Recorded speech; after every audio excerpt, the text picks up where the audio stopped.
What's going on, Middle School Sunday? My name is Sam Canchola, and today I get the huge privilege of sharing today's message with you. It's a special day because today is the day Christians around the world call Palm Sunday. It's a day we remember the moment Jesus arrived in Jerusalem as Savior and as King. And as a sign of honoring, the people waved their branches to greet him. Now, most of you are watching this at your location, sitting comfortably in your seat with an assurance of knowing that Jesus really is Christ the Messiah, that he really did defeat death, hell, and the grave. But for these people living in the moment in Jerusalem, they were people just filled with hope. They had been waiting for their King and their Savior to finally arrive to save them. And so when Jesus came in, they were pumped. The moment is captured in all four of the Gospels, Matthew, Mark, Luke, and John, for you to check out. Because today, what I want us to focus on is how Jesus arriving and bringing hope was part of the ultimate comeback story of all time. Now, when I think of one of the greatest comeback stories, I first think of LeBron James coming back from the 2003 series to win the finals, the ultimate GOAT moment. But when I look up some of the world's greatest comebacks, the unanimous comeback story has been Olympic gymnast Simone Biles. She's widely considered the greatest gymnast of all time. But did you know that she actually had to step out of competing? She had mental and physical setbacks that didn't allow her to compete at all. And so she had to suddenly step out of the Olympics for her safety. But after a ton of hard work over the years, she made her comeback in the Olympics last year and earned 4 medals to her already 7, which is the most Olympic medals won by an American gymnast. That's crazy. And like Simone Biles, but most importantly, Jesus, we love a comeback story because it shows us that sometimes what feels impossible can be possible. But more than that, maybe we love a good comeback story because we all experience times when we feel like we need a comeback. And maybe that's where you're at right now. Maybe you're in the middle of a situation that's difficult and you feel like you need a miracle for things to get better. Fortunately, you're in the right place with the right community with the right solution. And if you aren't in the middle of a situation, at some point, we all have a moment when we hope for our own comeback. And that feeling is nothing new. This actually happened to a family many years ago that we can read about in the Bible today.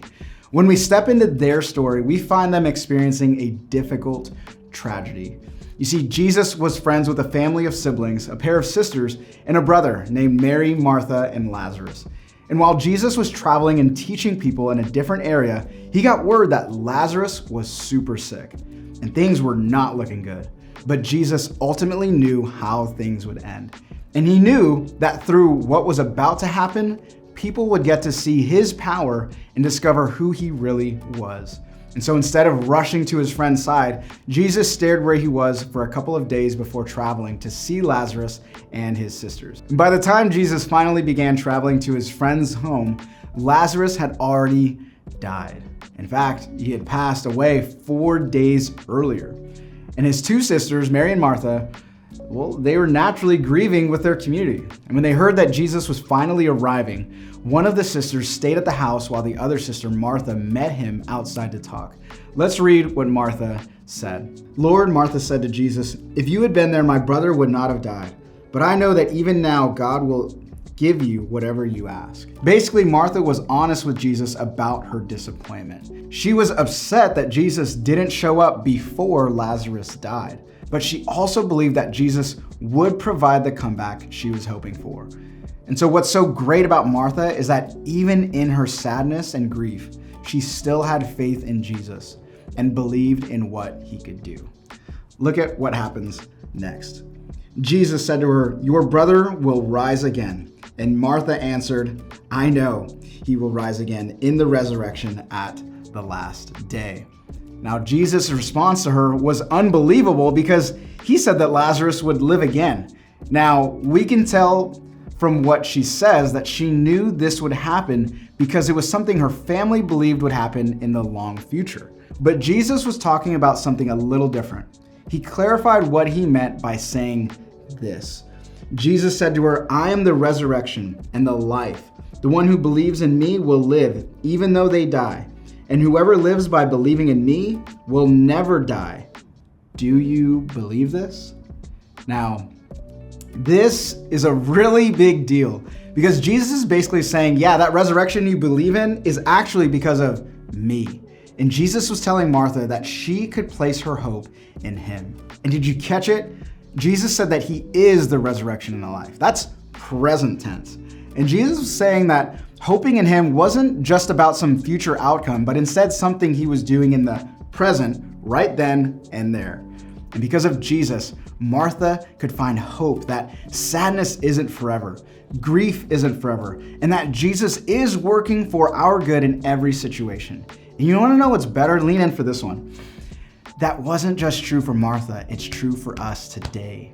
Jesus is the person that gives us hope. Jesus basically told Martha that even though she was heartbroken and sad over losing her brother, because of Jesus, she could have hope. He ended the statement by asking her if she believed his words, and she said yes. But hang on, this isn't the end of the story. Jesus didn't just say that he is the resurrection. He actually proved that he could bring life by raising Lazarus back from the dead. The guy that had been dead for 4 days, but he came back to life. That is a comeback. And through this miracle, Jesus showed Martha that her hope could be placed in him.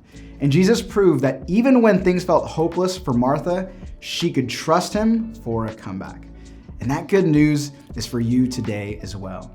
Now, it doesn't mean that someone will come back to life or a situation will change, but Jesus is still the person we can put our hope in. We can trust that Jesus is with us in the middle of every situation and there to help us through anything that we face. So what does this mean for us today? Well, it means that we can have hope in Jesus. It doesn't mean that bad things will never happen or that we'll never get hurt. We'll still experience pain, loss, and setbacks because unfortunately, those are just parts of being human. But since Jesus is the ultimate comeback king, we can trust him to help us experience our own comebacks too. And so remember, Jesus is the person who gives us hope. But the question is, do you believe this? Do you believe that you can put your hope in Jesus? What areas of your life need a comeback? And what would it look like for you to hope in Jesus for that? Because here's the thing, Martha knew Jesus personally. They were friends. They shared meals together and had history. So for Martha, her friendship with Jesus is what built her trust in him. And more than likely, she had probably seen him do miracles before, so she trusted him to do them again. And for us, it's sometimes a little bit more difficult to trust Jesus, right? He isn't physically in the room with us, and it takes time for us to build a relationship with him. But that's part of why small groups are so important. In our groups, we can remind each other of the ways we've seen Jesus working in our lives. And we can remind each other why we can hope in Jesus. So keep showing up, even on Wednesday nights for youth nights, because life change truly happens in the context of relationships. And invite a friend. Let's not be hoarders of hope. Let's extend it to those around us in our neighborhoods and schools. And little by little, we'll see Tampa Bay be more like the person of Jesus. Radiant Youth, I've loved sharing this message with you, and I hope you have your best Sunday yet.